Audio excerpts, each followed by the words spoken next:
Hello. Hi there. Welcome to the Hi. podcast, Ryan. How are you? Okay. I'm good, thank you. How are yourself? Yes, good. We've got with us Brian Barrot, a magician and scholar who's been on earlier shows. And today we're going to be talking about communication with entities and psychic protection. Do you want me to go ahead and Yeah, yeah. Yeah, sure. That'd be good. yeah, Yeah. yeah. So I had an experience. I was communicating with somebody in prison, list, and you know about who that is, Brian, but Mm-hmm. don't say it on there. And last night I had a psychic attack over it, pretty strong, really strong actually.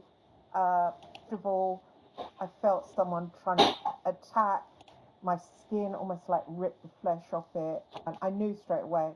I was kind of expecting it anyway because I just had an interaction with him and because of, what has gone on with him. And then I felt my almost like someone was chopping my legs into like pieces. And so I thought, well, okay, system attack. So I went to see who it was doing it. It wasn't him doing it. It was somebody, around him. So I kind of like just attacked back, and then there was like a whole load of chaos, a really load of bad chaos. So I called on Shemyaza, who you helped me with contacting, and then everything was stilled, and I had an interaction with this being in the middle of a lake, and this being more or less communicated with me that it was non-human and it kept shape-shifting, and it told me things about my life, about things that were going to happen, and it told me that humans weren't food chain basically, and basically it had come into this person who was in prison and done these crimes, and so that was that. So I just wondered, about other people. I mean, I'm lucky that I could call for help, but what other people have to do in psychic attacks like that, why they happen, and what actually was the entity that seemed to like not not enjoy humanity, that seemed to feed on fear, and to kill humans, to jump into men that got slippery hold on their bodies and create pain for others, to kill and torture. And I mean, what kind of entity is that? Well, the MC you described, not regarding humans as top of the food chain, would be there's only one entity that would think like that, and that is Djinn. And you described it as shape shifting. That's the traits of the Djinn. So it was definitely a Djinn you spoke to.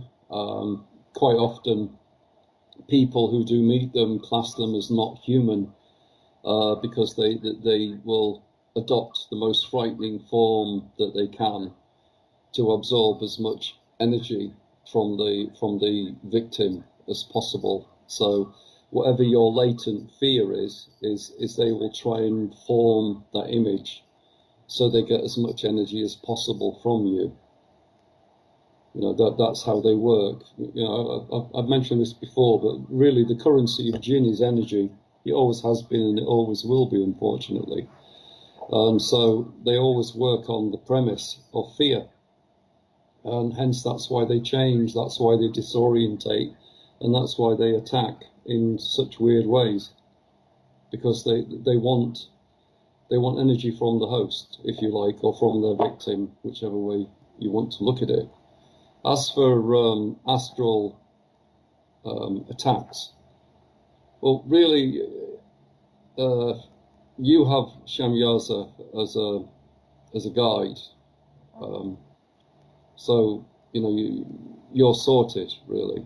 But for other people, realistically, they need to look at systems that train you to go on the astral For example, there's a system that was released in the 70s by Burt Monroe, and in it, Burt Monroe teaches you how to protect yourself on the astral. One of the simplest ways is the field of light around you. So essentially, a person builds a field of light around them, so they can't be attacked. So the attacker has to break through the field of light. However, on top of that, you can take weapons onto the astral, but you have to make them first. And essentially, you do that while you're on meditation, and you design the weapon that you hold strongest in your mind. So if somebody starts attacking you, then you use the weapon to get rid of them. Oh, that's handy, isn't it? What ones? Oh, you can't ask what ones you use. Like a bow and arrow or a machine gun, and something that has, say, a machine gun but with special powers to. I know when I'm like last night when I was attacked by this person, not the prisoner, and another person. I use spiders, and I don't know why, but that seemed to come to me like naturally for a long time. Giant spiders that I call. One I call Lucy. What? Yeah, no, sounds good. Sounds good. I mean, Yeah. I have little names for them, and I get the spider to like sit on their faces and pour stuff into their mouths, and then bind them with a web, and then bind them up at the ceiling, and then I will engage with them and talk to them when they're tied down, because I think when they're attacking, you don't stand a bloody chance. yeah. I mean, the thing is they only attack the weak. Okay, Right. they only attack the weak or the unprepared. But realistically, anybody who does magical work, well, firstly, you need a protecting entity, some entity that will protect you, or entities that will protect you. That's rule number one. So, I mean, depending on what your magical system is, then you get the entity that you are familiar with and that you trust. And once you have built that up, then essentially, you shouldn't be attacked on the astral. But the trouble is that most people who go onto the astral get a lot of trouble because they go on to the lower realms of consciousness. I was asked a question today that when you take DMT, when I took DMT, did I see machine elves? Did I see Djinn? Did I see demons? And the answer to that is no, because essentially I don't stay on the lower levels. If we look at the Kabbalah, I will go from Malakut to Yesod and straight to Tiphareth. Yeah? Right. Okay. Are you moving something? No, sorry, I'm just moving a book out the way. Yeah. Sorry. Okay. So anyway, so this is essentially what magicians will do. They will go from as quickly as possible from Malakut through Yesod, which is the realm of illusion, to Tiphareth. Yeah. Okay.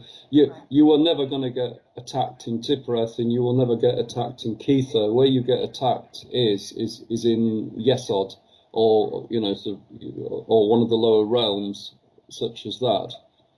But realistically, somebody who is going on the astral plane, they need to understand about the field of energy surrounding them. So, it's like wearing a seatbelt in a car. It's good for like low level stuff. So essentially that diverts quite a lot of low level stuff. Then the other thing is to build up the weapons in your mind at lower level meditation. So essentially you can, when you're on the astral, you can just visualize the weapon, and the weapon comes into your hand. What sort of weapon you use is subjective. obviously, if you really are in a lot of trouble, that's when you call on your helper. But realistically, because most people are very unprepared when they go on the astral, they're easy to attack. But if you visualize a field of energy, if you visualize some weapon that you 100% trust, when somebody attacks you, you can attack them back, with equal venom, so to speak. Or just learn to go through the level of Yesod as quickly as possible, so you just don't attract all the lower entities. I mean, Yesod's a useless place to go anyway, because essentially it's all illusion. Well, how do you make yourself go through that level? Because once you're in Well, mode, you don't. Well, I don't have that much control.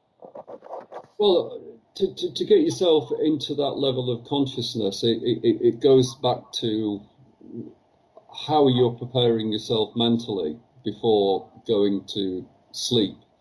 Now, it's really interesting. The Catholic Church knew all about this because essentially they stole most of their stuff from the pagans and the practicing cults at the time, and they incorporated them into the Catholic Church. But there's a very simple prayer that most Catholic children say, and it's just, "Angel of God, my guardian dear, to whom God's love commits me here, ever this night be at my side, to light, to guide, to rule." Amen. Yeah. And essentially, you say this prayer, and this prayer puts you into, if you like, connection with the higher self and the entity, which is your guardian angel. Just something as simple as that. But like, if you don't do the preparation, it's like anything, you're going to get trouble. It's that simple. Well, for me, yesterday it was just I had a phone call from that person. I thought that it would be psychic reverberation after, and it was like minutes after. It came on top. I was awake, so I was getting attacked. Yeah, but once again, they only attack the weak. I mean, seriously, if you like learn to protect yourself with a circle of light around you. If you've got your angel, and then you sort of incorporate your tools, etc., etc., then you're much less likely to be attacked. Bullies are bullies, no matter what level of consciousness they're on. If you're leaving yourself vulnerable, then they will attack you. But if you're tooled up and you're ready to go, they're going to attack somebody easier. Who's easier to destroy, to put it bluntly. But everything is preparation. In magic, everything is preparation, and the preparations. That attack came sort of out of the blue when after I just went on the phone call, and then it was like bam, it came in. So I didn't really have time to prepare. Well, yeah, if you prepare beforehand and you have it so that you can visualize the weapon in your hand when you're in the astral within seconds, within milliseconds, yeah, and you can have the shield around you within milliseconds, it doesn't matter when somebody attacks you because you've already got the defensive procedures set up. You don't have to think about them, yeah. The more you think about something, the longer it takes. Whereas if you instinctively can do it, then it's unlikely to escalate. Oh, I see. So as soon as I felt the sort of flesh peeling, I should have thought straight away, psychic attack, and then gone into defense. Yeah, straight away. I mean, but realistically, if you know you're going to be, if you're dealing with such people, yeah, well, I don't really call them people. If you're dealing with cowards like this, then realistically, it's better to be, forewarned is forearmed. Essentially, you make yourself deadly. You make yourself deadly, and you make yourself deadly by employing entities that will protect you. Okay. When you're on the astral, that's where they are. I mean, literally, you could ask Shamazaya to sort of give you a low-level Djinn or demon to protect you, because I'm sure Shamazaya has got better things to do than protect you all the time. He could give you a low-level Djinn he said to use my Djinn. I'm surprised. Well, absolutely. If you've got a Djinn, then use it. If he said one thing he said was to bring in fresh flowers to put on the altar. All my Djinn, fresh flowers. Is that every day or? Well, I mean, once again, you have to speak to your Djinn and ask what it wants. Yeah, but I mean, if you have a Marid. I mean, a Marid is one of the most powerful Djinn. Essentially, there's very little that can handle a Madrid. Even the Shaitan back off from Marid. Yeah, they are the heavies of the Djinn world, so to speak. How did you know it was a Marid? Well, because you've described him 100 times. You said he's blue. Yeah. Right. Yeah. He's blue. He's sort of like he looks like for you he looks like a Cenobite. Yeah. But essentially, the giveaway is blue, so that would make him Marid. Yeah. Oh, I see. They're all colours, sort of like the Ifrit that they are red, the Marid are blue, the Djinn are green, and the Shaitan fluctuate between black and white. Essentially, so do the Ghoul as well. So but yeah, if you have a Marid, I mean, realistically. I'm sure it would quite like to beat something to death on the astral, because essentially that's what they get off on, realistically. Right.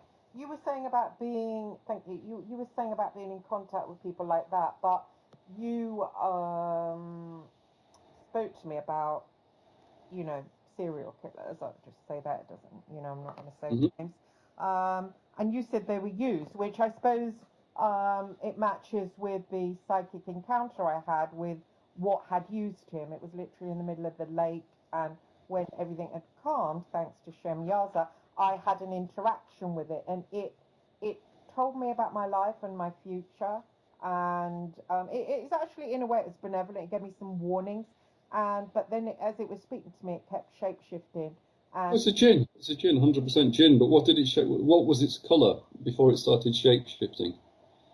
it appeared like the actual guy in prison itself, but younger.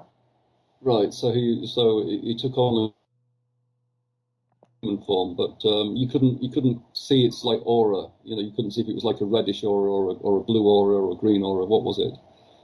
Or was it black even? You couldn't see that. Maybe black. Well, if it's black, it's Shaitan then, and that would make perfect sense. Bearing in mind, I know who you're talking about. This person was, killed many, many people, so he would be slaughtering for his Shaitan. And you met his Shaitan last night, I presume. I see. Why, after I spoke to him, did I meet the shaitan? Well, it's like having a dog, isn't it, at home? He's slaughtered for many years for his Shaitan, so his Shaitan is protecting him. Not only is his Shaitan Oh, that's interesting. Really? not only is his Shaitan protecting him, he's also probably feeding the Shaitan as well in prison. Anybody who messes with him. Remember, prison is a very violent environment. So a Shaitan in a violent environment would be like the rabbit in the cabbage field. It's going to really enjoy it. So I'd imagine that his Djinn is probably still collecting all that energy while he's in prison. Hence, getting powerful all the time. Realistically. I mean, hasn't he got anything better to do? Because after all, it is someone in a cell. I mean, hasn't it got bigger fish to fry? Well, what? Surrounded by such negativity and anger and violence, that's what it thrives on. It thrives on energy. And, it's as Nietzsche said, the only time we feel really alive and we feel ourselves is in times of pain. So if we take that philosophy to be true when somebody is in pain or in anger, which essentially is pain, then then the Djinn has got access to wonderful emotions. So, like I said, if he's in prison, it's like a bunny rabbit in the cabbage field. It's really enjoying itself. Where else can it get better? Anger. Where else can it get the energy from rapes? Where else can it get the energy from assaults from? Than in prison. How can it get energy from rapes? Well, lots of men rape men in prisons, don't they? Oh my God! Oh God! Yeah, and they usually gang rape them as well. So it's sort of like there's all that energy to pick up. That's why that's why people who go to the dark side of the occult,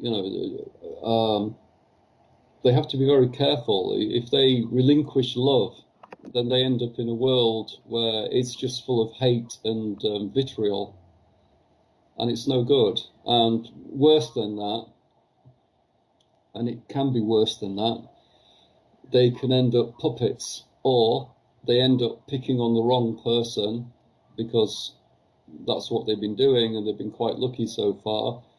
But this person's been waiting for them, and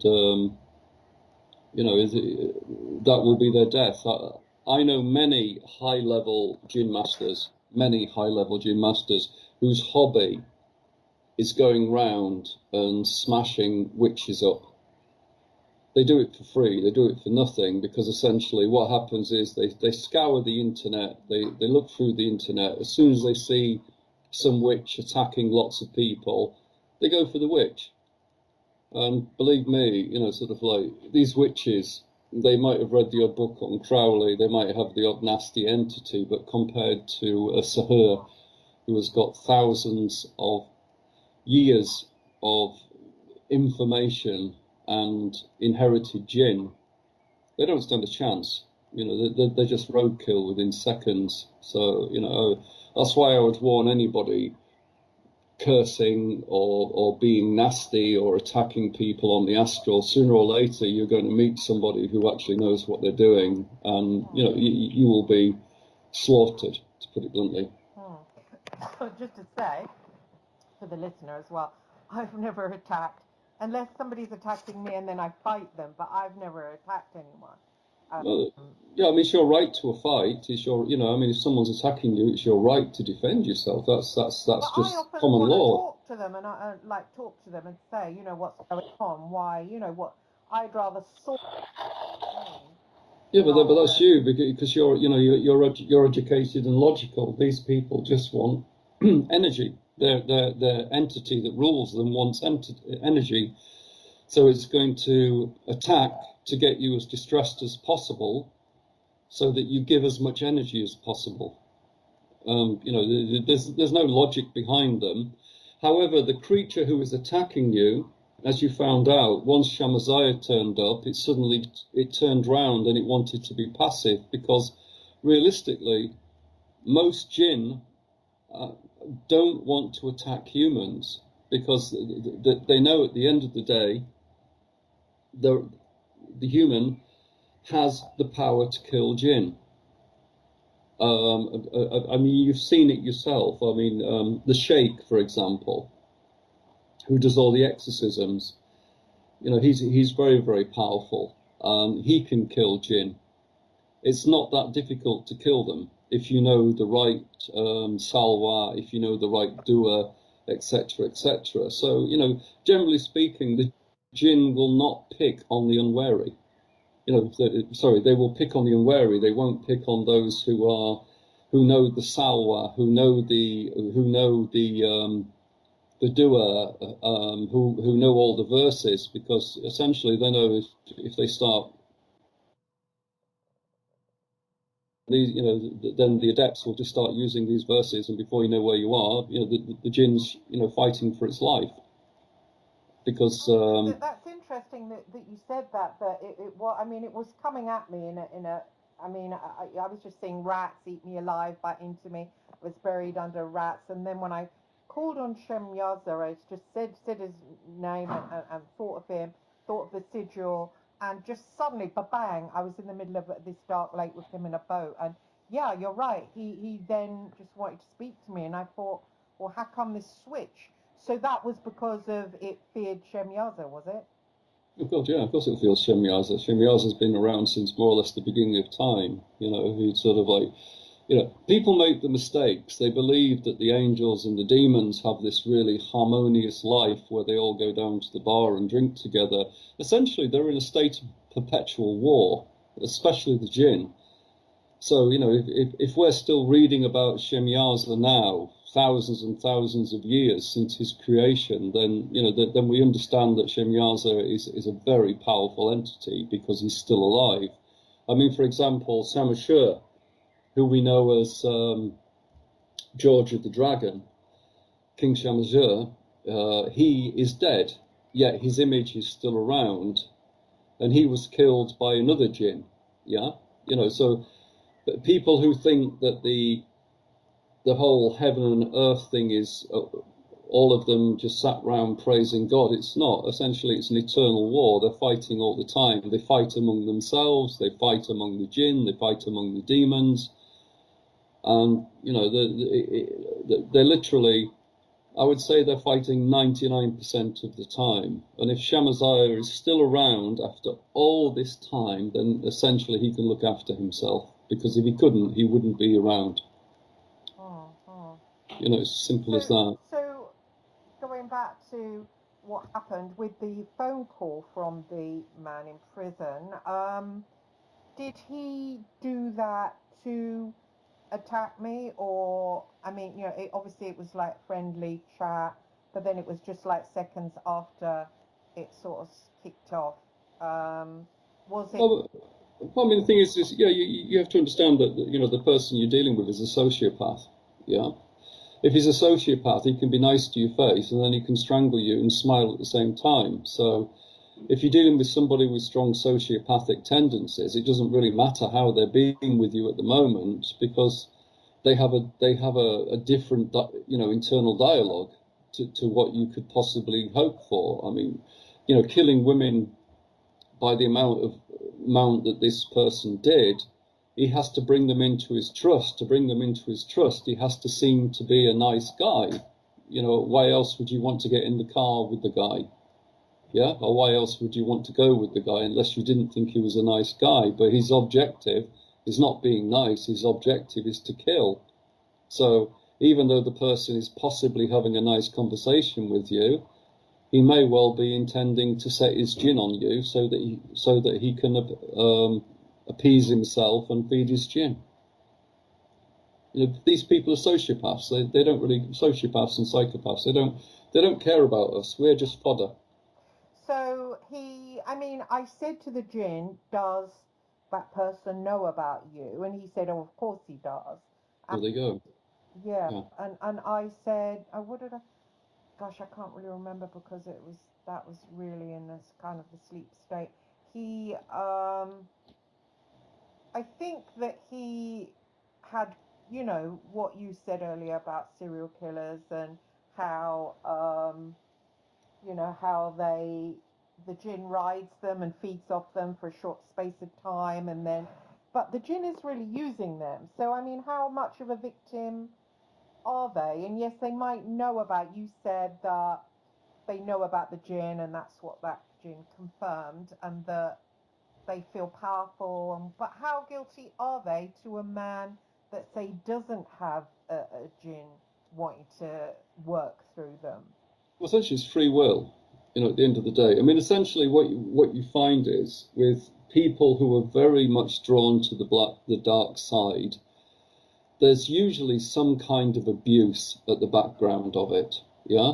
Like many of these serial killers had really, almost demonic fathers and mothers, etc., etc. Yeah, they did. Yeah, witches as well. Yeah, so essentially what happens is from a very early age, they call on dark entities to save them. And probably the dark entities will save them because essentially they know in the future these people will work for them. And if you're calling on dark entities at a very young age in your life, then essentially your moral compass has gone. You don't have a moral compass. So this is how the collapse happens. They have awful parents. While they're being abused and they're being used, they then call on darker entities to save them. The darker entities save them, but they save them at a price at introducing their morality into them, i.e. no morality. And so when they become older, they don't look at it as humans. They look at us in the same way that the demonic or the Djinn entity will look at us, and they will see us as nothing more than cattle. I mean, if you understood that the woman that you're killing is a mother, is a daughter, is maybe somebody's sister, yeah, or is somebody's sister, then you wouldn't kill them, and you certainly wouldn't torture them and kill them. So, you know, Well, yeah, you have. that's what he said to me. The Djinn said, you people, you feed off fear all the time. Because I said, why do you feed off fear? He said, you people feed off fear all the time. You eat flesh, and the flesh has got fear in it. And he said, more or less, that we're like animals, and they just feed off us. And Well, yeah. I mean, so imagine you're a child, and that's the philosophy you've been brought up with. That this entity has told you that you're really the only human. The rest are just garbage, and you can treat them as you want to treat them. Because essentially, you know that the ages between sort of like 5 and 11 is building the character of the child. So if you're destroying its moral compass between those years, when it gets older, it's not going to have any morality or any humanity in it, because it's been removed. It's been removed by the entity that essentially wants it, when it's older, to feed it through rape, killing, and assaults. Seriously. That's how it works. One of these entities attaches to you, and then you end up feeding it. I mean, but didn't he worry about getting caught by the police, etc.? Well, it's a known fact.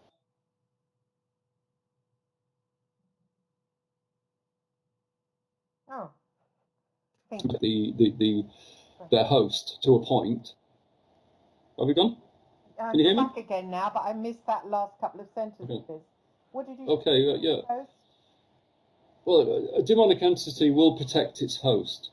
End of story. Because essentially, it needs feeding. But there comes a time where, if you like, the light will come through, and they will capture this creature of darkness.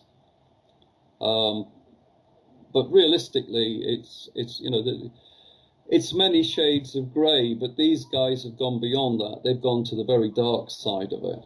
And thank goodness there's people in like India and Tibet and other places which have gone to the complete white side, so that we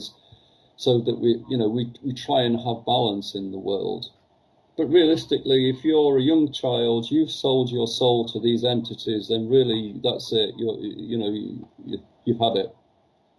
Right. So what about my interaction with this individual? I mean, is it always going to be an interaction with his Djinn? I suppose so. Well, look how many people he's killed. What does that say? Well, you tell me. Can you trust somebody who's killed so many people? No. So, if you keep interacting with this person, I would imagine it's not going to get any better. It'll probably get far worse. And the more you trust them, the more they can take advantage of you. That's how they serial kill. I mean, you are taken into their confidence, and in your when you are not suspecting anything, that is when you're killed. In the same way, if you're not, How you're much not. can they do from prison? Well, it depends how powerful its Djinn is. Yeah, and imagine if he's slaughtered so many people, he has a very extremely powerful Djinn. Why is that? How does that work? Well, it's energy, isn't it? They feed on energy. Yeah. So it's like if you've got a dog, if you feed it the best stuff and you exercise it well, it becomes stronger and powerful.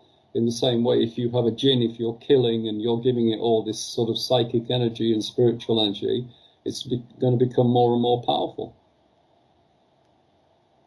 Yeah, I've told you many times that Djinn thrive on energy. our energy. Big fat one. But you said it was a shaitan anyway, so aren't they powerful anyway? Well, it's like anything else, like you're dealing with groups, entities which are warlike. So essentially, the more powerful it becomes, the more it can move up in the ranks. And the quick way for them to get powerful is to get the energy off the human. And obviously, if this guy is killing women and killing anybody, and that entity is there, it's getting the energy of these people before they die. It may even well be getting their soul, so to speak. It may be taking them into a calf and recruiting them for their own army.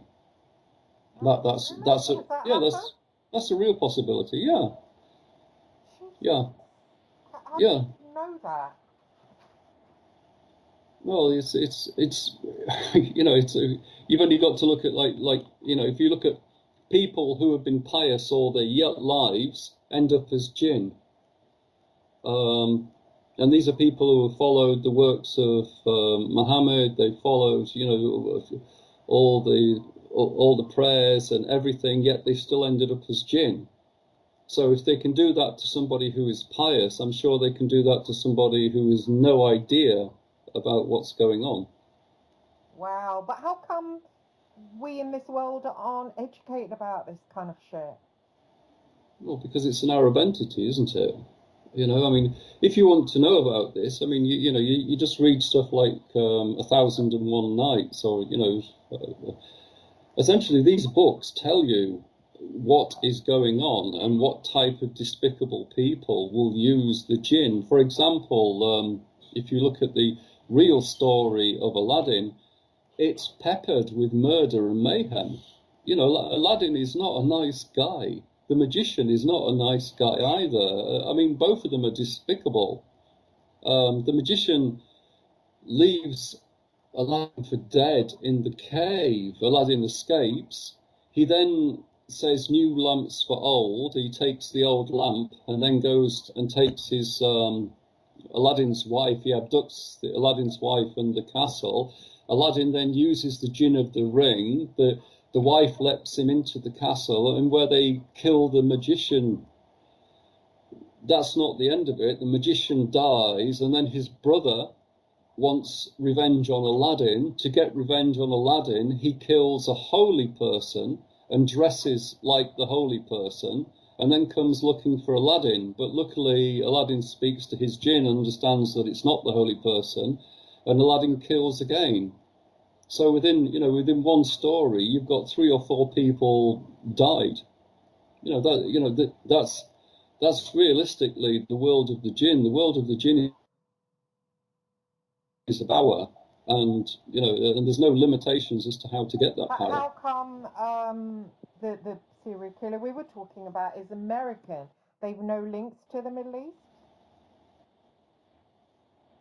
Well, no, I mean, the shades, the Djinn are everywhere. Yeah, everything is Djinn. End of story. Yeah. So if you've been a battered child and you're calling on these entities, then they're not that far away. So it's and the other thing as well is we have no idea about the history of the world. I mean, for example, they have found Egyptian artifacts in America.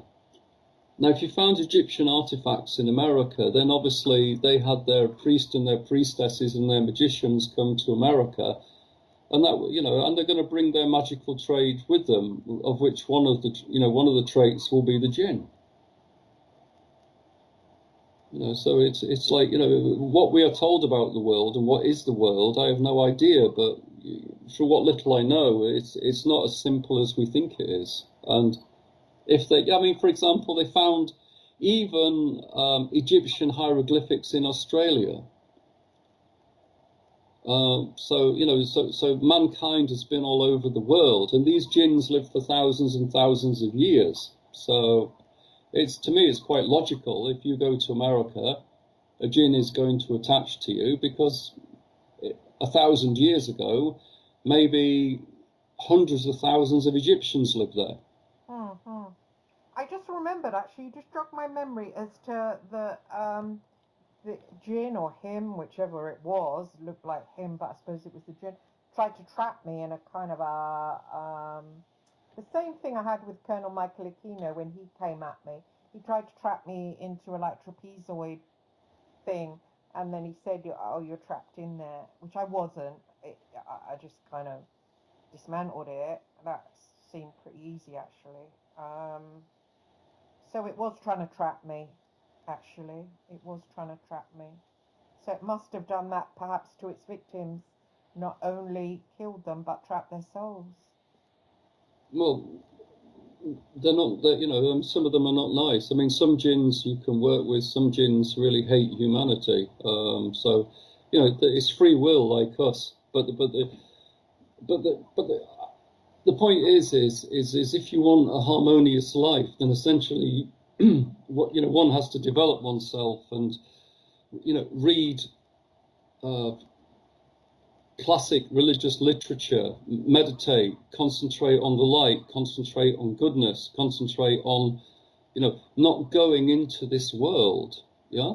Because if you do, then that's what you're going to encounter. If you're going to be communicating with serial killers who, killed 20 or 30 or even more people, the amount of negativity and demonic activity around them will be astounding. So of course you're going to pick something up. Whereas if you maybe try and meet the Dalai Lama or some Hindu adept, you're much more likely to sort of go into a world of peace and harmony. Yes, Yeah? I'm a writer. I mean, I wanted to write about,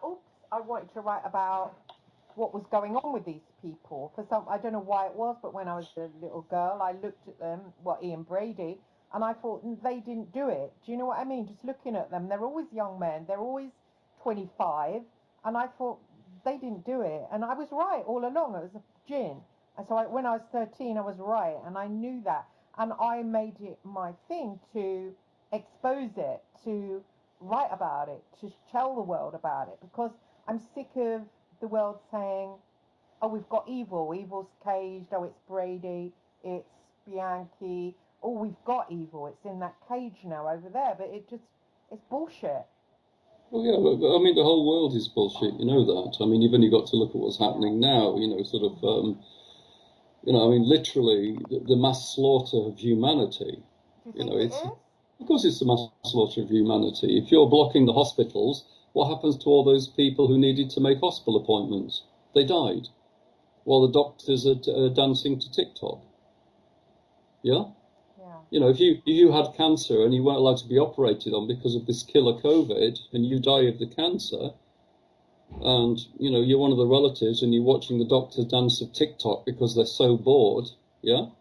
I mean, this is, this is evil. This is how evil manifests itself. Evil always presents itself as good, always, or otherwise you wouldn't buy into it.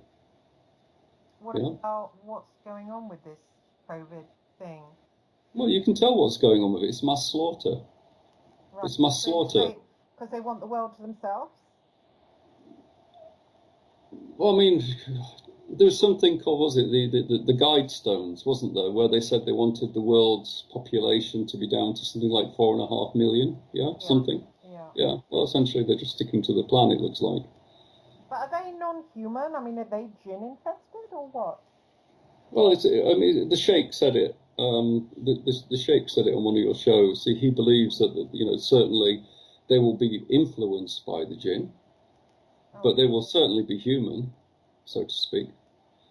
Yeah. Well, not really. I mean, they'll be amoral human, but the trouble is that because people are brought up with the ideology of Christianity, they won't fight, and they won't resist, and they are brainwashed with the divine right to rule, which is one of the ethoses of Christianity. So you've got millions of people saying they would never do that to us. However, if you look back on the American history, where the North American Indians were given blankets infected with smallpox to kill them off, and that happened in the 1700s. That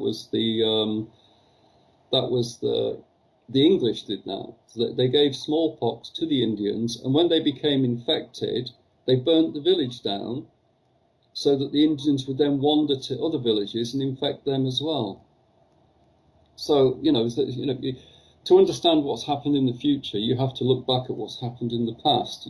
Chemical warfare to kill many, many people has been used before, as evidenced by the North American Indians. And if people think that the same technique is not being used now, then essentially they need to understand their history. In a nutshell, this is. So do the Djinn want to take over this place? Well, I think if they wanted to take over this place, they would have took over thousands of years ago. I think they probably want to farm this place. Yeah. Yeah. It's sort of like, if they think they're superior to us, which they may well be, I don't know, then essentially they're going to treat us, they're going to farm us. Yeah. Because that's what you do when you are at the height of the food chain. Essentially, you decide what you will eat and what you won't eat, what will breed and what will not breed.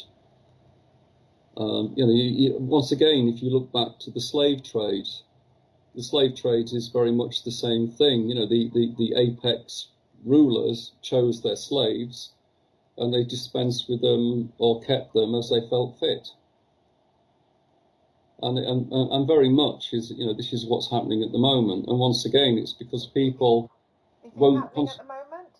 Because it's happening at the moment. In what way? What are the slaves doing at the moment? I don't know. Well, at the moment they're sort of scratching for the odd little bit of freedom that they get, frightened that there's going to be a lockdown again, and they have to sit in and collapse mentally. Most of the businesses have gone. The ones that are reliant on people coming into your doors. However, the large businesses, the multinationals, they're still open, but the businesses that the slaves own, they're all gone. You've only got to go to London city centre, and most of the shops are closed. Or they are. Yeah, and essentially that's telling you, they no longer need the slaves in the city centre. Why is that? Well, because I don't know. They want the population down to 4.5 million, don't they? Or something like that. I don't know how many million they want it down to. I know the guidestones tell you that the guidestones came up 20 years ago, and everything that's written on the guidestones is happening now. Yeah. Right. They're sticking to the plan, so to speak. But the problem is as you quite rightly said, shoving one person in the jail and saying that we've captured evil is missing the point. If you look at the history of, say, Stalin, or you look at the history of Hitler, or you look at the history of Pol Pot, or you look at the history of the English and the Irish, I don't think evil is anywhere near a prison cell. Yeah. Seriously. And they're doing these. Somebody told me a film Netflix person who's doing a documentary on this particular person. They said that there's 6 documentaries being made on that person right now, and another Hollywood movie. And just because, and I said, why though? And they said, oh, the popularity of something called Nightcrawler. And I just thought, there's all these crime cons out in London where, people like Chris Berry-D and Carol Ann Lee go along and say, oh, I wrote to serial killer, oh, I met serial killer for 5 minutes, and oh, they were so bad. And then the audience goes, wow. And then they put up pictures of the bodies being hacked up. And it's all like Crime Con and these documentaries are all to show what happened to the humans and to kind of gloat in a way, like a kind of a victory lap for who really did it. That's what I think, anyway. And Well, I mean, an energy harvest. Yeah, it's sort of like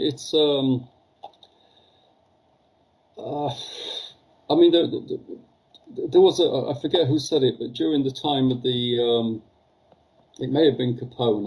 I don't think it was, but during the time of the Prohibition, when the mafia was getting very, very strong through all the illegal drinking, etc., etc., they were starting to take over in politics, and they said that the world needs bogeymen.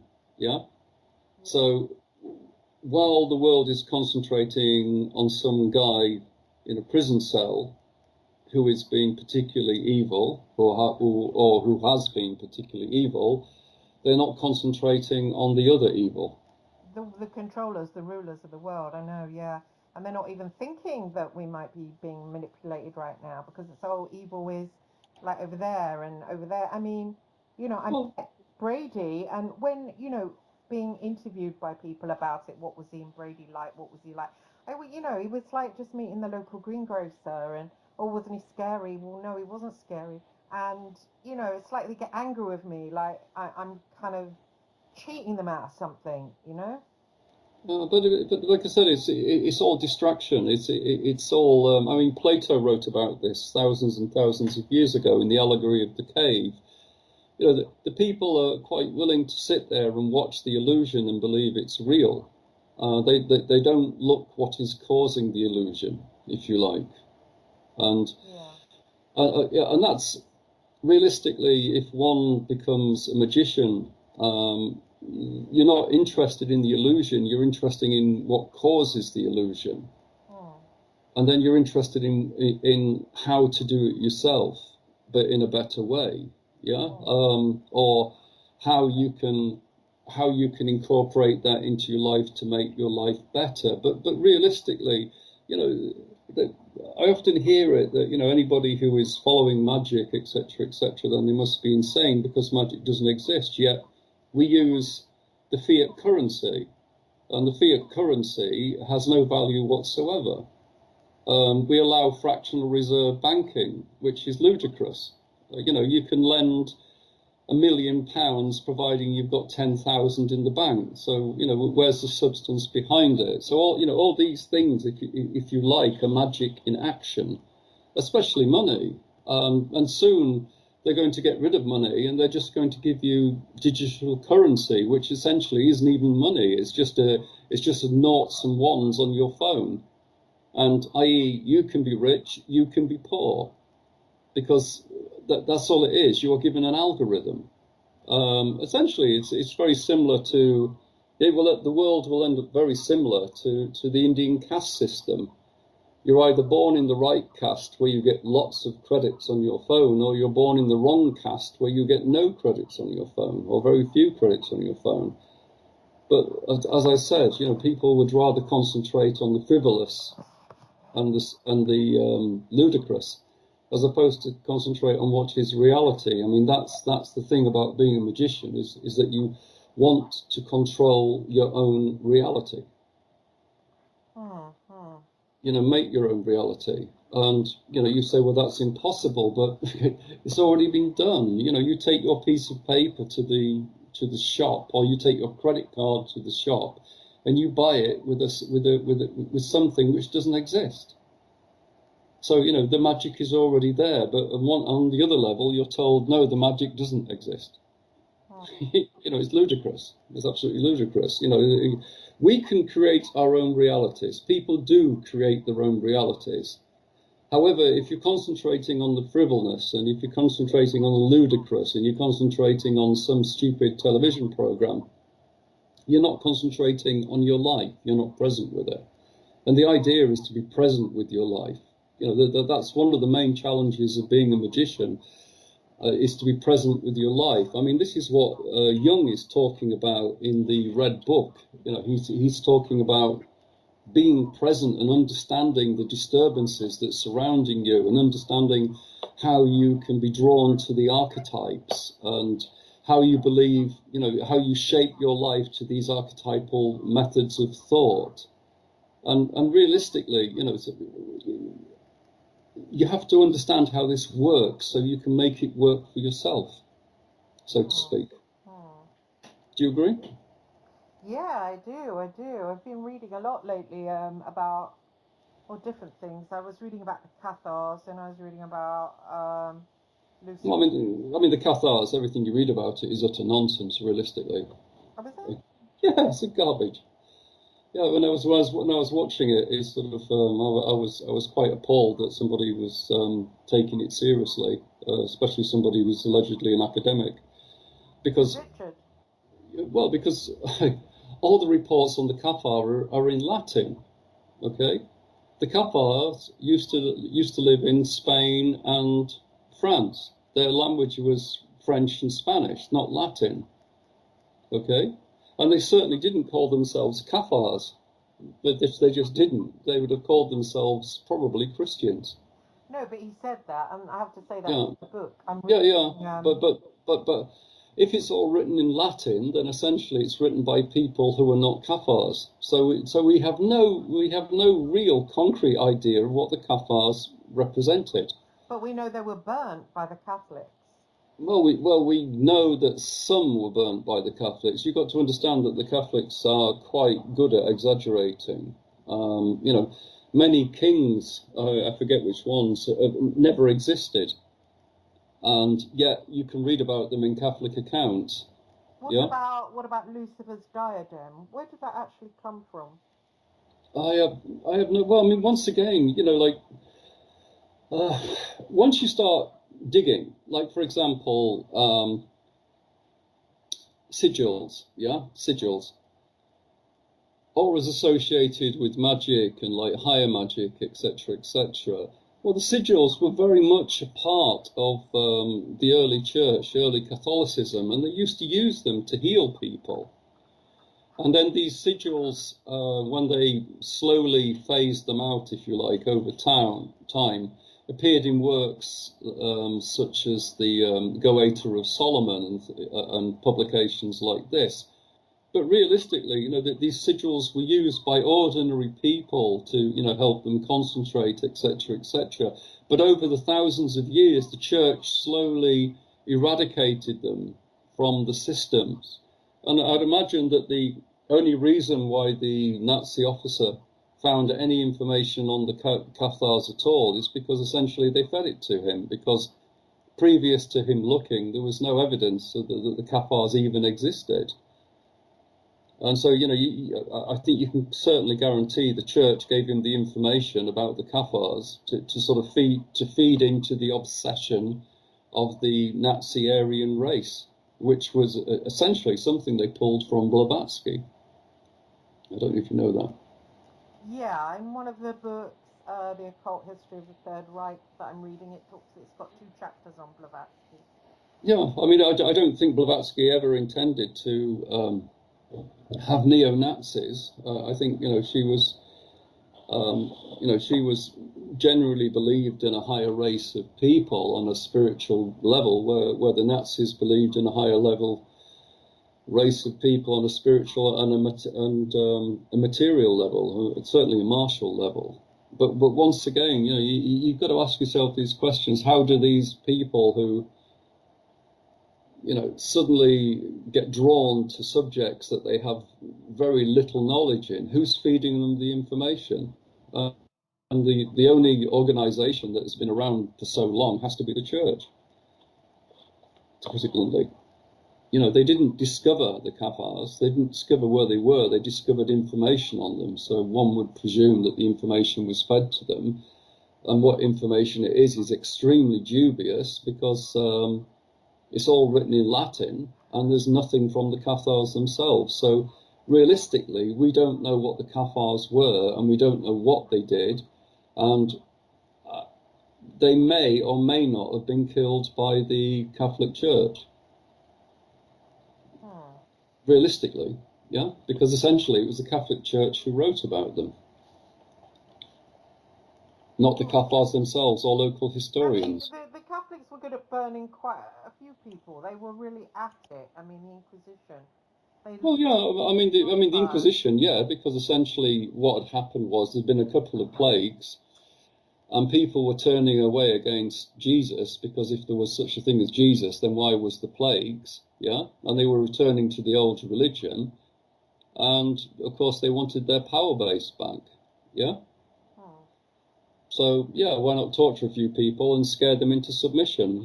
We see the same trick now. You either have the job or lose your job. You either wear the mask or you can't. It's like it's the same format. Sort of like history repeats itself because people don't understand history and they only look at what's in front of them. They don't look at what's motivating the people to make you behave in such a certain, in such a ridiculous manner. I mean, Voltaire spoke about this. He said, anybody who can make you believe the ludicrous will make you commit atrocities. And certainly over the last year, millions and millions of people have died due to negligence and mental dishealth, mental maladies, and things like this. And this was all part of the plan. This is evil, if you wish. Yeah, some guy slaughtering a lamb to Satan, I think, is small potatoes compared to what these guys are doing. I don't know what you think. No, I agree totally. Talking about slaughtering lambs, what do I, just to finish off, because it got to that hour, Yeah. what do I do about that particular person? I mean, what I wanted to do, okay, I approached that person with a view to writing and studying and finding out. Now I've found out. Is there anything I can do to help them? I mean, there must be a little bit of humanity left there. Well, I would imagine he can't afford to be human, to put it bluntly. He's living in an environment which thrives on violence. The minute he shows any humanity, or the minute he shows any softness, then essentially he will be slaughtered by the machine. Oh, I see. That's the environment the person lives in, isn't it? I mean, Blavatsky spoke about this. You can tell you can tell a tree by the fruit it bears. So if you've got a guy in prison, he can't be really going around telling about how everything is love and light, because they're just going to think he's soft, and he will be destroyed. So there's nothing I can do to help. I mean, we all try and help, but the point being is I think it's sort of like trying to put out a fire with a watering can, isn't it?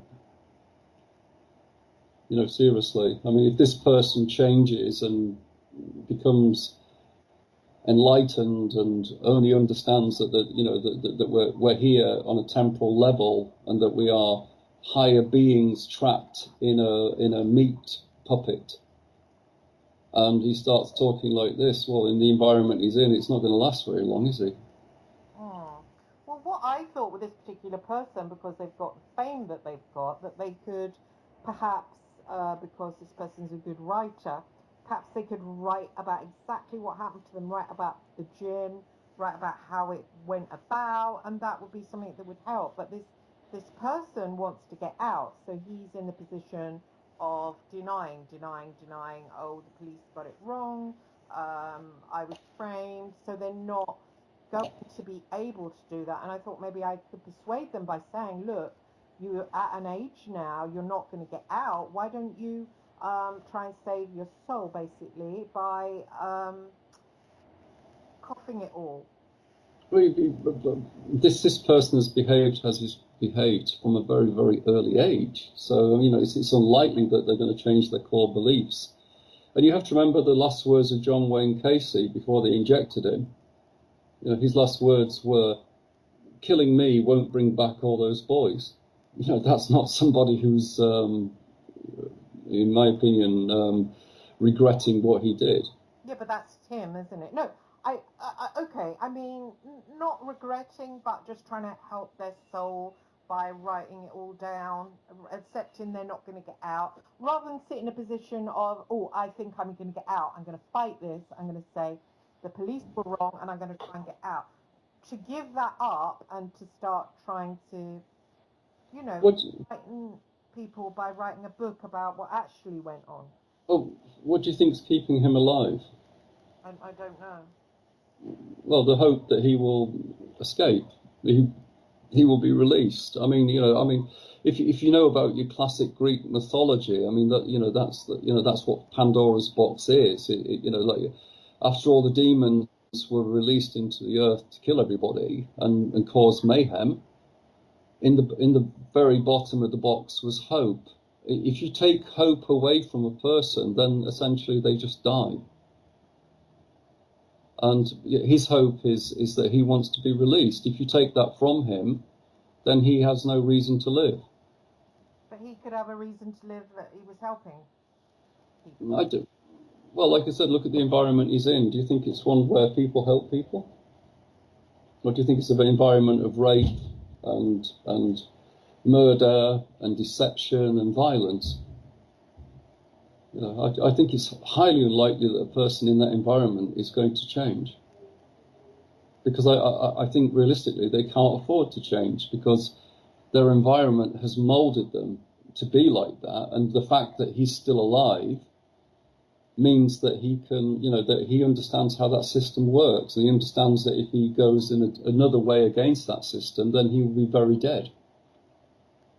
You know, it's a system based on violence and deception and corruption. So it's not worth my while even corresponding with someone like that. Well, I mean, I don't think you can ever say that it's not worth your while. But the point being is you know, you have to look at the reality of it, and the reality of it is, I don't think that he's going to turn into some enlightened Hindu guru in an environment surrounded by violence and live. You know, that's the cold reality of it. He talks about God and humility and all this kind of shit. Or is it bullshit? It doesn't seem like bullshit. But is he still alive in an extremely violent environment? The answer is yeah. The environment is yes. So he obviously understands how the system works. If he understands how the system works, then he understands, you know, what to do within that environment. If me and you were in jail, we'd be beaten up from here till, you know, Sunday, because essentially we don't have the contacts, we don't have the people who can look after you. We wouldn't know how to behave. We don't know the rules, you know, and we'd either have to learn really quickly or suffer a very quick death. You know, I mean, you cannot compare these guys inside to the outside world, because the currency in jail is fear and violence. And I think that once you don't understand that, you then lay yourself open to it. That's just how it is, you know. It's dog eat dog in there, in my humble opinion.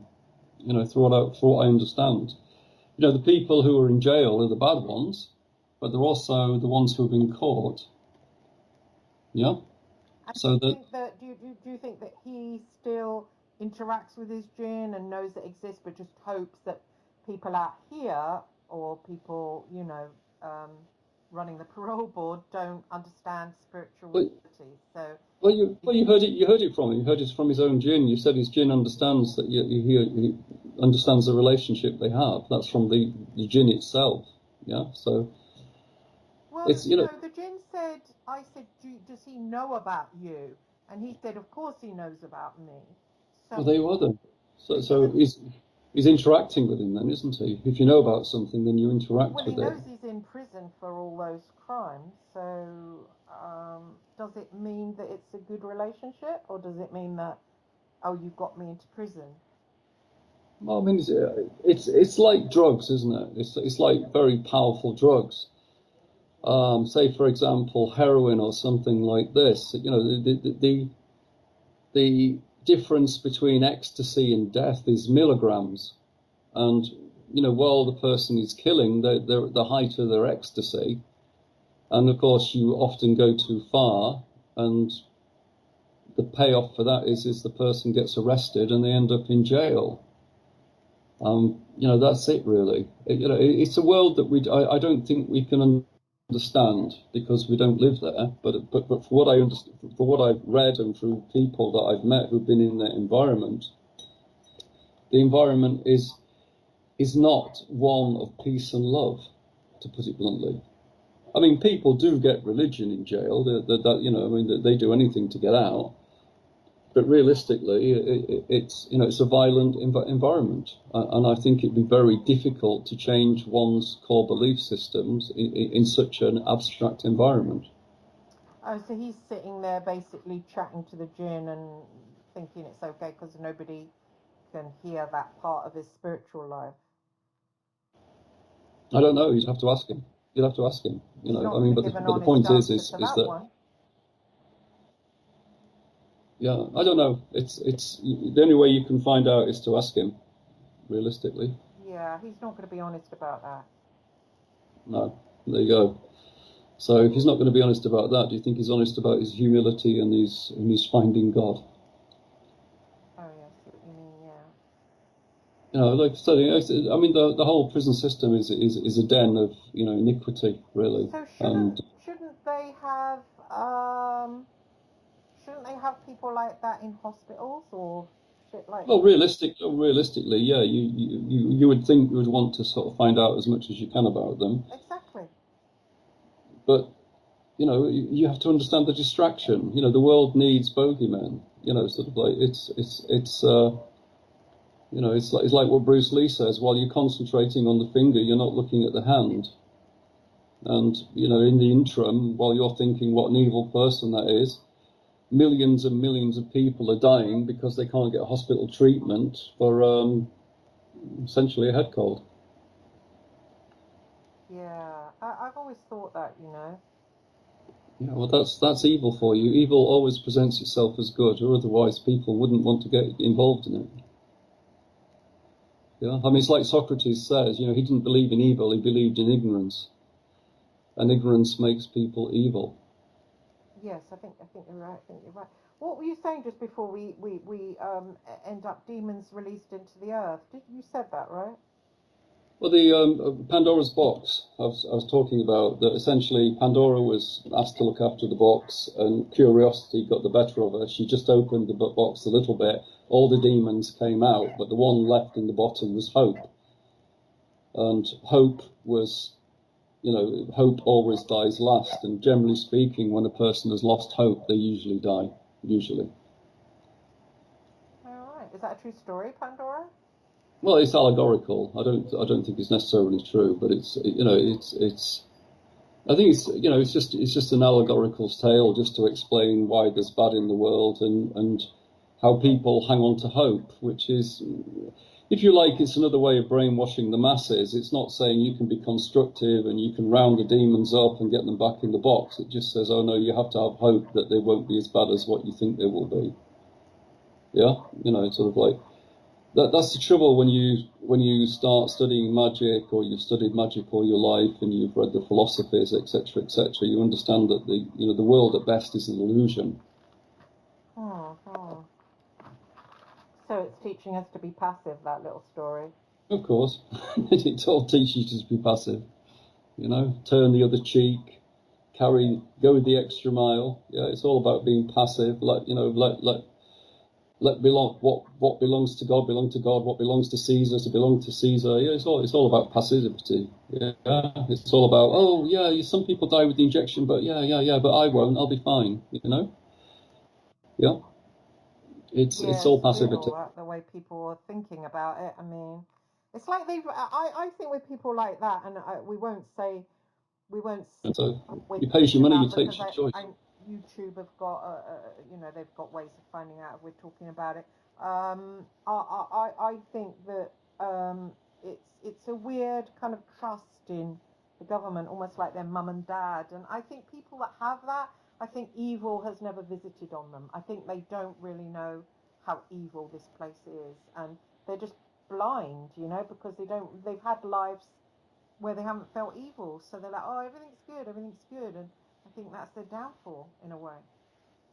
Yeah, it's called the Judas Lamb.